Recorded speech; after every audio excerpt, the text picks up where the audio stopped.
تیرا دل تو مردہ ہے لیکن دعویٰ خدا رسیدہ ہونے کا کر رہا ہے۔ تھوڑی ہی دیر میں سارے شہر میں اس واقعہ کا چرچا ہونے لگا۔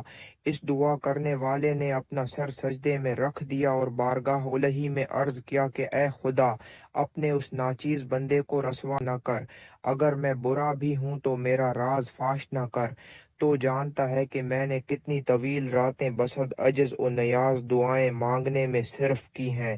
میری دعاؤں کی قدر اگر مخلوق کو نہیں تو نہ صحیح، مگر تجھے تو ہر شے کا علم ہے۔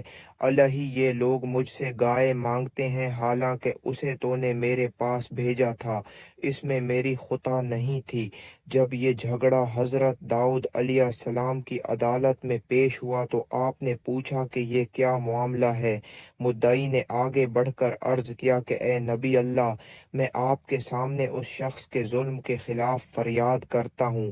میری گائے اتفاق سے اس کے گھر چلی گئی، اس نے خوف خدا سے بے نیاز ہو کر اس کو ذبح کر لیا۔ اس سے دریافت فرمائے کہ اس نے ایسا کیوں کیا؟ حضرت داؤد علیہ السلام نے فرمایا، اے شخص، بتا تو نے دوسرے کا مال کیوں تلف کیا؟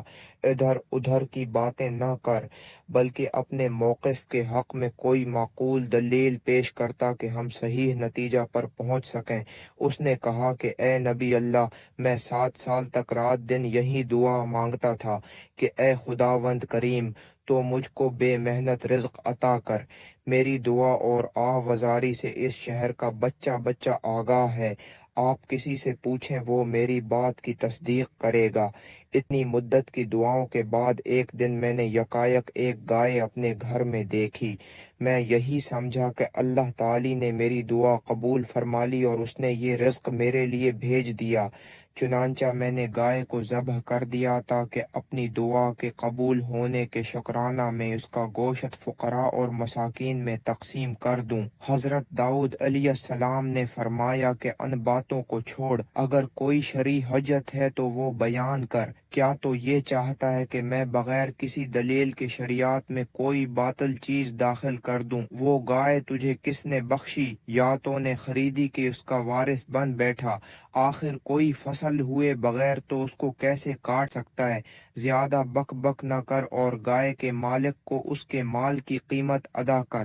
اگر پاس نہیں ہے تو قرض لے کر دے۔ اس نے کہا کہ اے بادشاہ، آپ بھی وہی بات کہتے ہیں جو یہ بے درد کہتے ہیں۔ پھر اس نے ایک آہ بھری اور کہا کہ اے دونوں جہاں کے مالک، تو ہی غیب کا حال جانتا ہے، یہ بھید داؤد نبی پر ظاہر فرما دے۔ یہ کہہ کر زار زار رونے لگا۔ اس کی حالت دیکھ کر حضرت داؤد کا دل دہل گیا اور انہوں نے مدعی سے کہا کہ اے شخص، اس کو ایک دن کی مہلت دے، اس اثنا میں بھی مراقبہ کروں گا اور اللہ تعالی سے حقیقت حال ظاہر کرنے کی دعا کروں گا۔ اس کے بعد حضرت داؤد علیہ السلام خلوت میں تشریف لے گئے اور دروازہ بند کر کے نہایت خشوع و خضوع کے ساتھ عبادت میں مصروف ہو گئے۔ حق تعالی نے ان کو اپنے بھید سے آگاہ کر دیا اور وہ صحیح نتیجے پر پہنچ گئے۔ دوسرے دن آپ کی عدالت میں پھر لوگ جمع ہوئے اور مدعی و مدعالیہ بھی حاضر ہوئے۔ مدعی نے چھوٹتے ہی مدعالیہ پر طعن و تشنیع کے تیر برسانے شروع کر دیے کہ اے نابکار، میری گائے واپس دے اور اپنے خدا کے سامنے شرمسار ہو۔ پیغمبر حق کے عہد میں ایسا صریح ظلم کرتے ہوئے تجھے شرم نہ آئی کہ دوسرے کی گائے مار کر کھا گیا؟ پھر وہ حضرت داؤد علیہ السلام سے مخاطب ہو کر کہنے لگا کہ اے رسول برحق، یہ کیسے روا ہو سکتا ہے کہ میری گائے خدا اس کو اس طرح دے دے؟ حضرت داؤد علیہ السلام نے فرمایا کہ اے شخص، اس مسلمان کو اپنی گائے معاف کر دے۔ جب اللہ تعالی ستار العیوب، گناہوں کو چھپانے والا ہے تو بھی اس کی استاری کے صدقے میں صبر کر۔ یہ سن کر گائے والا واویلا مچانے لگا کہ یہ کیسا انصاف اور کیسی شریعت ہے کہ مجھ غریب کے لیے نیا قانون بن گیا۔ اے نبی اللہ، آپ کے عدل کی زمین و آسمان میں دھوم ہے۔ مجھ پر جو ظلم ہوا ہے ایسا تو اندھے کتوں پر بھی نہیں ہوتا۔ اس تادی سے تو پتھر اور پہاڑ بھی پناہ مانگتے ہیں۔ اے پیغمبر خدا، مجھ پر ایسا ظلم نہ کیجیے۔ آپ کا حکم تو سراسر زیادتی اور بے انصافی معافی پر مبنی ہے۔ غرض وہ دیر تک حضرت داؤد علیہ السلام کو طعنے دیتا رہا اور آپ خاموشی سے سنتے رہے۔ جب اس نے اپنے دل کی بھڑاس نکال لی تو حضرت داؤد علیہ السلام نے فرمایا کہ بدذات اپنا سارا مال مویشی اس کے حوالے کر دے، کیونکہ تیری سلامتی اسی میں ہے۔ یہ سن کر وہ اور بھی زور زور سے واویلا کرنے لگا، یہ تو آپ نے ظلم میں اور اضافہ کر دیا۔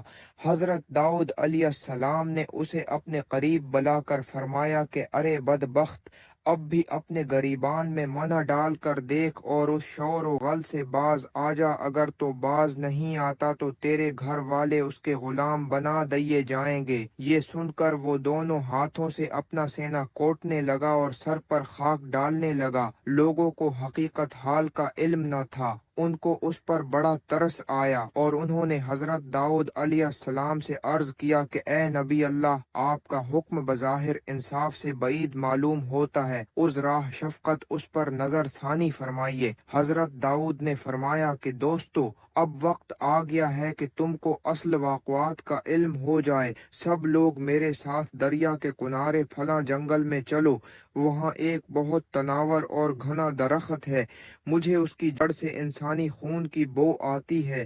جانتے ہو یہ کون سے انسان کا خون ہے؟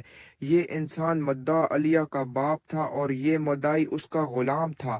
اس بدبخت غدار نے مال و دولت کے لالچ ہے، میں اپنے مالک کو قتل کر کے اس درخت کی جڑ میں دبا دیا اور اس کے سب مال و جائیداد کا مالک بن بیٹھا۔ مدعا علیہ اس وقت بہت کم سن تھا، اس لیے اس کو اس واقعہ کا علم ہی نہیں ہوا۔ نہیں، یہ ظالم اپنے مالک کے اہل و عیال کی خبر گیری تک سے غافل ہو گیا۔ یہ جانتا تھا کہ مدعا علیہ اس کے مالک کا فرزند ہے، لیکن یہ ایک حقیر گائے کے لیے اس کی رسوائی کے در پہ ہو گیا۔ اس طرح اس نے خود ہی اپنا راز فاش کرنے کا سامان مہیا کر دیا، ورنہ شاید خدا اس کے جرم پر پردہ پڑا رہنے دیتا۔ حضرت داؤد علیہ السلام کے ارشادات سن کر سب لوگ انگشت بدندہ ہو گئے۔ پھر وہ سب حضرت کے ساتھ اس درخت کے پاس پہنچے۔ آپ نے حکم دیا کہ مدعی کے ہاتھ پیچھے باندھ دو۔ پھر آپ نے اس سے مخاطب ہو کر فرمایا کہ اے کتے، پہلے تو نے مدعا علیہ کے دادا کو قتل کیا اور اس کی سزا میں تجھ کو مقتول کے فرزند کا غلام بنایا گیا، پھر تو نے اس کے ساتھ بھی غداری کی اور اس کو قتل کر کے اس کے مال و دولت پر قبضہ جما بیٹھا۔ تیری بیوی تیرے مقتول مالک کی لونڈی تھی، لہٰذا اس سے جو اولاد پیدا ہوئی ان سب کا وارث یہی مدعا علیہ ہے، تو بھی اس کا غلام ہے اور تیرا مال و دولت بھی اس کی ملک ہے۔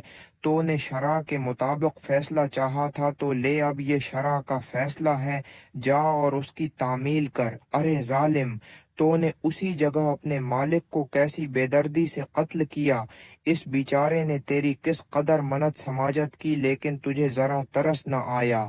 اس بے گناہ کا سر کاٹ کر تو نے چھری سمیت اس درخت کے نیچے دفن کر دیا۔ اے لوگو، یہاں سے زمین کھودو، سر اور چھری دونوں مل جائیں گے۔ چھری پر اس کتے کا نام بھی کندہ ہے جو اس کے قاتل ہونے کا بین ثبوت ہے۔ لوگوں نے زمین کھودی تو جیسا حضرت داؤد نے فرمایا تھا ویسا ہی ظاہر ہوا۔ لوگوں کی فرط حیرت سے چیخیں نکل گئیں۔ پھر حضرت داؤد نے درخت سے مخاطب ہو کر فرمایا کہ اے درخت، تو اس واقعہ کے متعلق کیا جانتا ہے۔ اللہ تعالی نے اس درخت کو قوت گویائی عطا فرمائی اور اس کی ایک ایک شاخ اور ایک ایک پتا پکار اٹھا کہ اے اللہ کے رسول، آپ نے بالکل سچ فرمایا، اس واقعہ کا شاہد خود حق تعالی ہے۔ یہ دیکھ کر لوگ اپنی بدنی پر سخت پشیمان ہوئے اور حضرت داؤد سے رو رو کر معافی مانگی اور عرض کیا کہ اے نبی اللہ، ہم اندھے تھے، اسی لیے آپ نے جو کچھ فرمایا تھا اس پر ہم نے اعتبار نہ کیا، ہمیں معذور جان کر درگزر فرمائیں۔ آپ کے معجزہ نے لاکھوں دلوں کی آنکھیں کھول دی ہیں اور ہر شخص کا اللہ تعالی پر ایمان پختہ ہو گیا۔ ایک ظالم کفر کردار کو پہنچا اور ایک جہاں زندہ ہو گیا۔ اے عزیز، تو بھی اپنے نفس کو مار اور ایک جہاں کو زندہ کر۔